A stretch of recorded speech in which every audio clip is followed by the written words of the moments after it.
Hello everybody. I wanted to show you how I produce Diptychs. So I went to this event in December, and Lachlan Fletcher, the organizer, asked me to record it.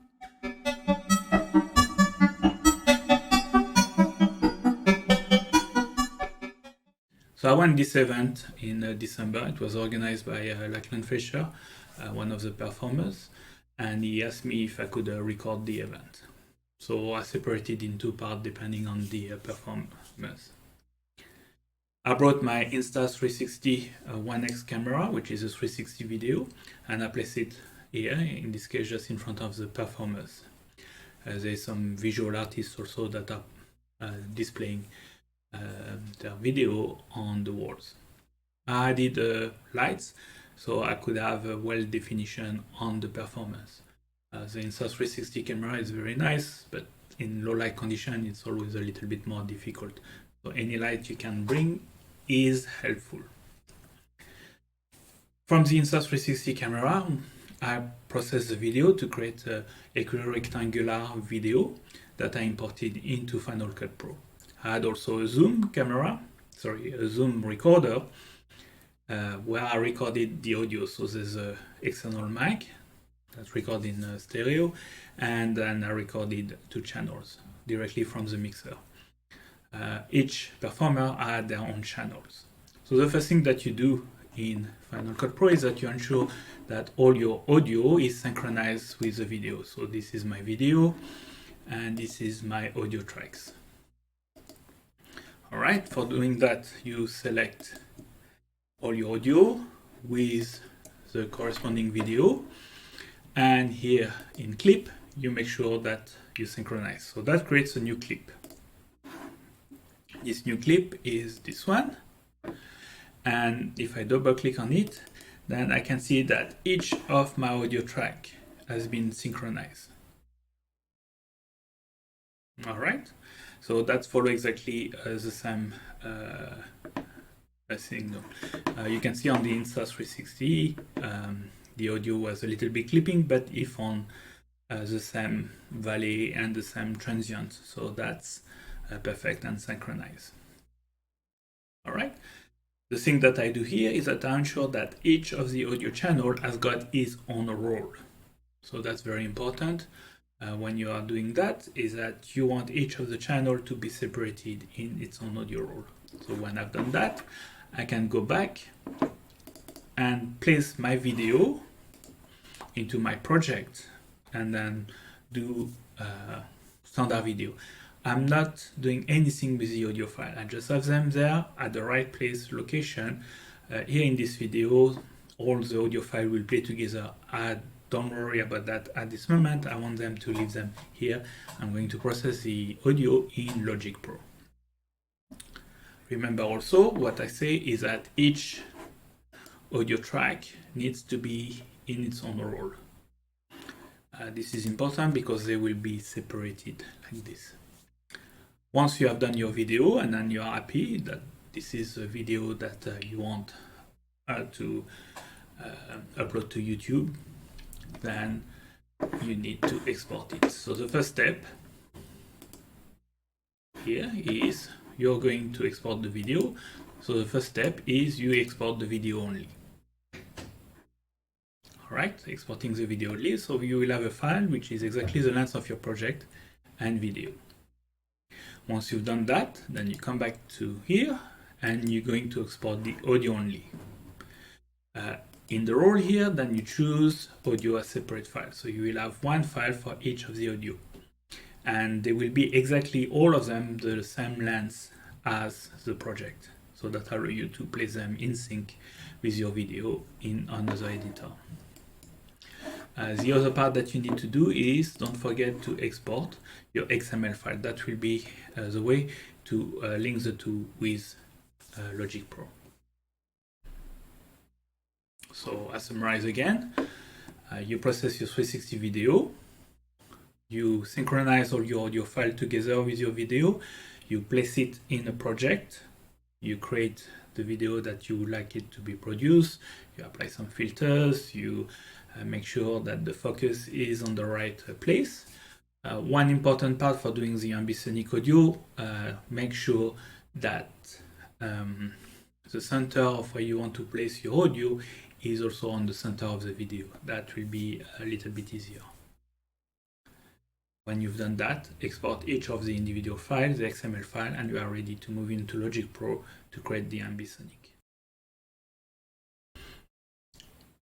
Alright, now we are in Logic Pro.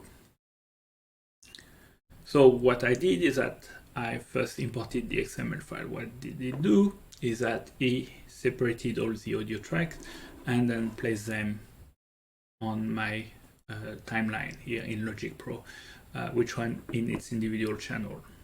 What I did also is that I imported the movie. So now I've got the movie. It's also here on my timeline, and I can see the movie as I'm playing the audio file. To work in Ambisonic, the first part is that you need to make sure that your project is quadraphonic. So here, project settings, audio, you make sure that it's a quadraphonic project. From there, for each channel, then you make sure that the output is surround. For each channel, they will be by default stereo, you move them to surround. What I did is that from my Zoom, I've got my track 1 and track 2, which is one of the performers. So I send them to a bus with spanning left-right, and I get them here in my bus. So like this, now I've got a stereo bus, and I'll be able to apply filter. What I did is from there, then you need to apply the Ambisonic. So I bring this filter, so it's this plugin, which is done by Noisemaker, which is an AmbiBundleHD. So this AmbiBundleHD I'm bringing on every channel. Here on my bus, I brought it here. So first, for processing the audio, I use Ozone 9, so because it's a stereo track here, then I will process in stereo with Ozone 9 to get the right compression level and mastering. Then I bring into the AmbiBund. So let's have a look what the AmbiBund is. So I've got a stereo signal here. On other track, I may have only a monofill. With that, I will place the signal, so each channel, left and right, in relation to the head.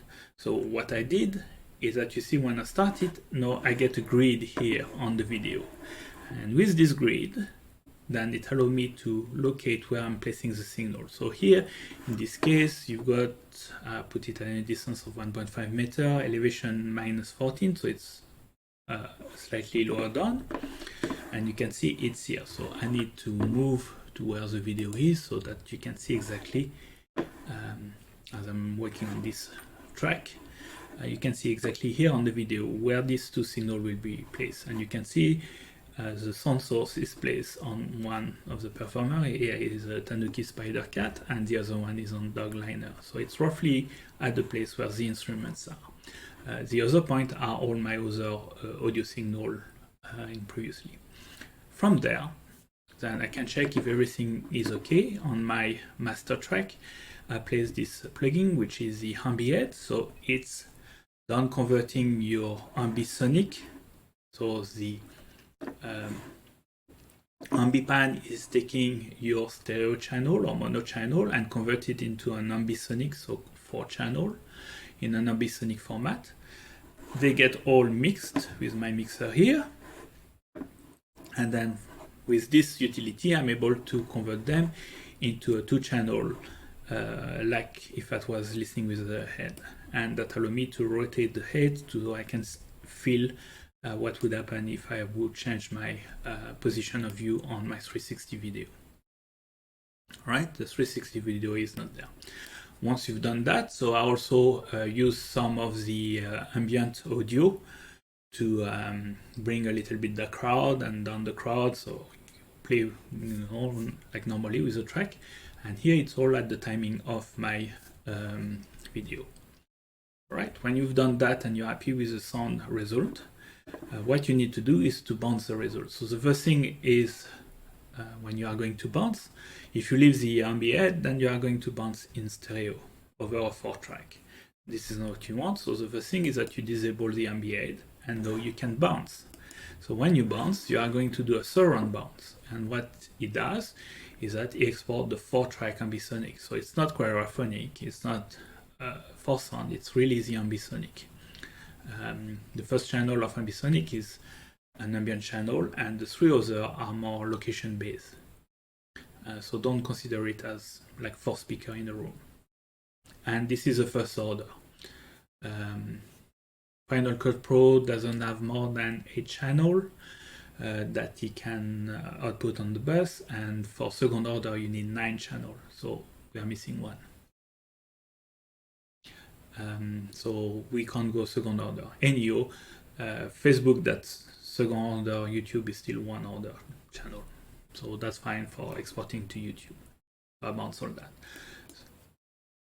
So now, and the result that I've got my movie file that I exported earlier. Let's summarize. I've got my video file, I've got my audio file, which is for Ambisonic channel, and I need to merge them together in an Ambisonic format so that I can upload to YouTube. Alright, this is the last part. You use FFMPEG to merge all your files. So you've got your movie, then your audio file, you copy the video and you copy the audio with this filter using every channel correctly, and then that creates an Ambisonic movie. Once you have done these things, you need to properly tag it with metadata to tell it that this is a 360 video with Ambisonic. So there's a tool provided by YouTube that allow you to do this tag. So you open your video, you say that it's very cool and that it has got spatial audio Ambisonic format. It will create a new file that usually I call it Ambisonic injected to make sure that the media is there, the metadata, and then this is what I upload to YouTube.